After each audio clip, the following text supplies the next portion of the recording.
উনি কি বলে ওনার কথাগুলো আগে একটু শুনেন, তারপরে আমি আপনাদেরকে জানাচ্ছি ওনার কথাগুলো কতটুকু বাস্তব, কতটা অবাস্তব, কতটা যৌক্তিক। খুব চমৎকার একটা তথ্য আপনাদেরকে এখন জানাতে বসেছি। আপনারা নিশ্চয় শুনেছেন, আমি জাস্ট আমার অভিমতটুকু ব্যক্ত করব। জমিয়ত এবং চরমনাই, আপনারা জানেন যে এরা জামাত ইসলামের জোট থেকে বেরিয়ে গিয়ে তারা আলাদা নির্বাচন করেছে, কেউ আবার বিএনপির সাথে জোটবদ্ধভাবে নির্বাচন করেছে। নির্বাচনের ঠিক আগ মুহূর্তে হেফাজত নেতা মহিবুল্লাহ বাবু নগরী তিনি একটি ফতোয়া দিলেন যে জামাতে ভোট দেয়া হারাম। আর জমিয়ত নেতা তার নির্বাচন পরবর্তী এক সমন্বয় বৈঠকে তিনি বলছেন, আমি সেই ভিডিওটি এখানে যুক্ত করে দিব, বিএনপির সাথে জোট করার কারণে বিএনপি অনেক বড় ব্যবধানে জিতেছে, তবে ভোটের হিসাব কিন্তু খুব কম। আমরা যদি জামাতের সাথে জোট করতাম তাহলে জামাত ইসলাম এই আসনগুলোতে জিতে যেত। আমরা যদি বিএনপির সাথে জোট না করতাম তাহলে আজকে 2 সাইড সিটে বিএনপি সরকার গঠন করলো, নতুবা 2 সাইড সিটে আপনার জামাতে আপনার করলো। সুতরাং আমরা জামাতকে হারাতে পেরেছি, অর্থাৎ তাদের মূল টার্গেট ছিল জামাতকে হারানো, অন্য কোনো উদ্দেশ্য তাদের ছিল না, একমাত্র টার্গেট ছিল জামাতকে হারানো।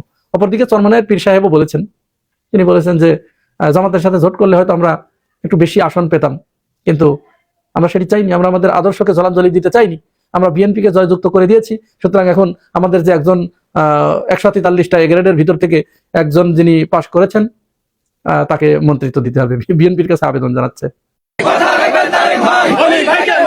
আমরা জোট থেকে বের হয়ে যাওয়ার কারণে ভূমিধস বিজয় বিএনপির হয়েছে, এজন্য সারা বাংলাদেশ ইসলামী আন্দোলন একমাত্র প্রার্থী হিসেবে আমরা মন্ত্রিত্ব চাই। আপনারা অনুসন্ধান করে দেখবেন সামান্য কিছু ভোটের কারণে জামাত হেরে গেছে।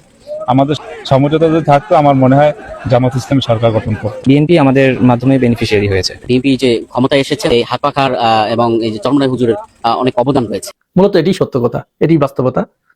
তারা জামাত ইসলামকে ঠকানোর জন্য, জামাতকে ঠেকানোর জন্য মূলত চরমনাই বেরোয় গিয়েছিল আর জমিয়ত বিএনপির সাথে জোট করেছিল, এটি তাদের একদম ভিতরের কথা। কেন রে ভাই, জামাত নিয়ে আপনাদের এত সমস্যা কোথায়? আর আপনি এই যে জামাতে ভোট দেওয়া হারাম ঘোষণা করলেন কি কারণে? আপনি 5 ওয়াক্ত নামাজ পড়েন, জামাতের লোকগুলো তো 5 ওয়াক্ত নামাজ পড়ে। আপনি এক আল্লাহকে বিশ্বাস করেন, জামাতের লোকগুলো কি কোনোদিন বলেছে যে না আল্লাহ 2 জন? এরকম কি কোনোদিন বলেছে? বলে নাই তো। আপনি বলেন দিনে 5 ওয়াক্ত নামাজ ফরজ, জামাতের লোক কি 6 ওয়াক্ত নামাজ ফরজ এটা বলেছে? আপনি বলেন কুরবানি দেয়া ওয়াজিব, সামর্থ্যবান মানুষের, রোজা রাখা ফরজ, জামাত কি এগুলোকে সুন্নত মুস্তাহাব বলেছে? বলে নাই তো। তাহলে জামাতের সাথে আপনার পার্থক্যটা কি? জামাতের সাথে আপনার পার্থক্যটা শুধুমাত্র আপনি 5 কলি টুপি মাথায় দেন, জামাত যে কোনো টুপি মাথায় দেয়, কোনো কল্লি টল্লির ভিতরে নেই। আপনি জুব্বা পরেন, জামাত ইসলাম জুব্বাও পরে, ফাড়া পাঞ্জাবিও পরে, এটাই তো পার্থক্য। তো এইটার কারণে কি হারাম হয়ে যায়? বরং আপনি এমন একদল মানুষকে হারাম ঘোষণা করলেন যারা ইসলামী দলগুলোকে, কওমি এবং আলিয়া ঘরানার মানুষগুলোকে একত্রিত করার জন্য এই জামাতের আমির ডক্টর শফিকুর রহমান তিনি কি না প্রচেষ্টা চালিয়েছেন, এবং তিনি কিন্তু এক্ষেত্রে অনেকটা সফলও হয়েছেন। শুধুমাত্র জমিয়ত এবং চরমনাইয়ের কারণে এটা সম্ভব হয়ে ওঠে নাই। আল্লামা মামুনুল হক চলে এসেছেন, খেলাফত মজলিস 2টা তারা চলে এসেছে, তারা বুঝতে পেরেছে। এই আপনারাই একটা সময়ে 60 পরা হারাম ঘোষণা করেছিলেন, এখন আপনারা এই ব্যাপারে চুপ হয়ে গেছেন। এই সেদিনের কথা আমাদের বুদ্ধির উপরে শুনেছি আপনাদের মুখে, আপনারা বলেছেন ইসলামের রাজনীতি হারাম, আপনারা এখন সেই রাজনীতি করতে এসেছেন। আপনি এখন যেটা বুঝছেন জামাত ইসলাম ওটা আরো 50 বছর আগে বুঝেছে। তাহলে আপনি কি পেলেন জামাতকে ঠেকিয়ে?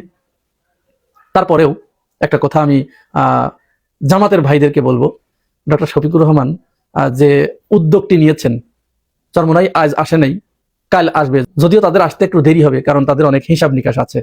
তাদের তো মূলত পীরের ব্যবসা। এখন এই পীরের ব্যবসার ভিতরে আওয়ামী লীগও আছে, বিএনপিও আছে, জাতীয় পার্টিও আছে, জামাত নাই। তাহলে তারা এখানে ওই ব্যবসায়ের বন্দোবস্ত ফেলে রেখে জামাতে যখন আসবে তখন তো আওয়ামী লীগের মুরিদগুলো ছুটে যাবে, বিএনপির মুরিদগুলো ছুটে যাবে, লাঙ্গলের মুরিদগুলো ছুটে যাবে। সেক্ষেত্রে জামাত ইসলামের কেউ তার চরমনাইয়ের মুরিদ হতে যাবে না।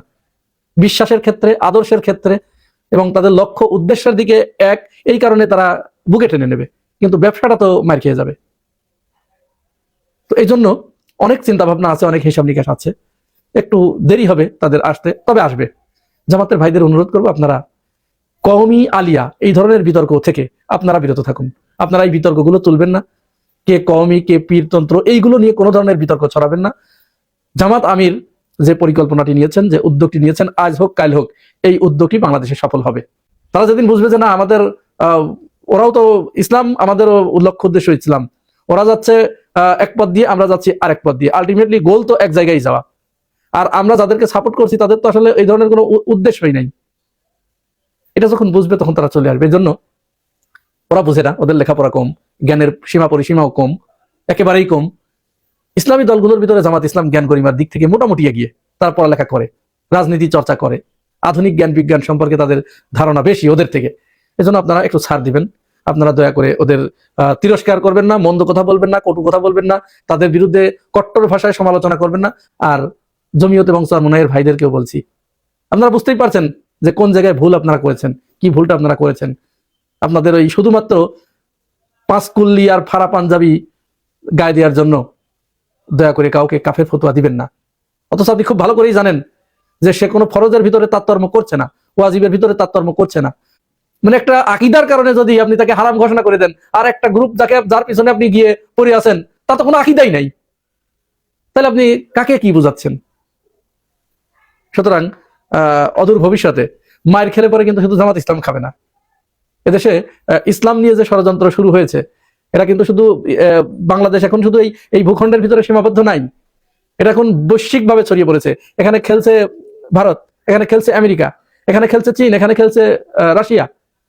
তার বাস্তব একটা উদাহরণ সর্বশেষ যেটা দিয়ে শেষ করি, এই যে মেসুদ ওজিল এবং তুরস্কের রিসেপ তাইপ এরদোগানের ছেলে ডাকসুতে এসেছিল। তারা ঢাকা বিশ্ববিদ্যালয়ের ওই মেডিকেল সেন্টারটি প্রায় 3 কোটি টাকা ব্যয়ে আধুনিক এবং যুগোপযোগী এবং আরো বেশি সেবামূলক করার জন্য তারা এখানে যে ডোনেশন করেছেন ওটা উদ্বোধন করতে এসেছিলেন। আপনারা কি খোঁজ রাখেন এই মেসুদ ওজিল জার্মানির সাবেক প্লেয়ার, তিনি মুসলমান, এবং এরদোগানের ছেলে আসার কারণে ভারতীয় পত্রিকাগুলোতে কি ন্যারেটিভ দাঁড় করানো হচ্ছে, এটা কি আপনারা খোঁজ খবর রাখেন?